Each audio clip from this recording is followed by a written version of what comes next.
Everyone, আজকে একটা HD makeup tutorial নিয়ে চলে এলাম। হেলদি লুকের ওপর কেমন লাগলো সবাই জানিও। প্রথমে রিকোডের টোনার নিয়ে মুখটাকে ভালো করে টোনিং করে নিলাম।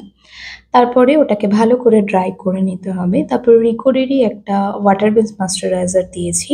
তারপর রিকোডের একটা ক্রিম বেস ময়শ্চারাইজার দিয়েছি এবং রিকোডের গ্রিপ প্রাইমারটা দিয়েছি, যেটা অতিরিক্ত লং লাস্টিং করতে খুব সাহায্য করে। তারপর রিকোডের একটা হাই কাভারেজ প্যালেট থেকে নিয়ে কারেকশন করেছি। কারেকশন করার পর ফাউন্ডেশন অ্যাপ্লাই করেছি ফরএভার 52 প্রো আর নর্মাল ফাউন্ডেশনটা দিয়ে। তারপরে যে step by step concealing,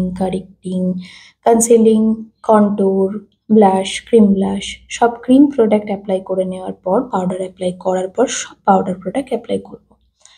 powder product apply করার পর কিন্তু আমরা কোনো রকম ক্রিম প্রোডাক্ট অ্যাপ্লাই করতে পারবো না। এই জিনিসটা সবসময় মাথায় রাখতে হবে।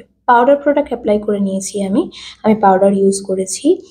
রেভলিউশনের পাউডার অ্যাপ্লাই করেছি। অ্যাপ্লাই করার পর একটা ব্লাশ প্যালেট থেকে ব্লাশ কন্ট্যুর, পাউডার কন্ট্যুর করে নিয়ে আই মেকআপের টিউটোরিয়াল আলাদা দেওয়াই আছে। লিপস্টিক অ্যাপ্লাই করে বাস, মেকআপ রেডি। লাস্ট ফিনিশিং সবাই জানো ফিক্সার অ্যাপ্লাই করতে হবে মেকআপটাকে ফিক্সিং করার জন্য।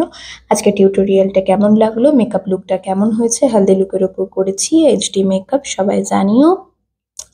আর আই মেকআপটা কেমন হয়েছে সবাই জানিও। অল ওভার সবাই জানিও কেমন হয়েছে। যারা আমার ব্যাচে অ্যাডমিশন নিতে চাও তারা কন্ট্যাক্ট করতে পারো।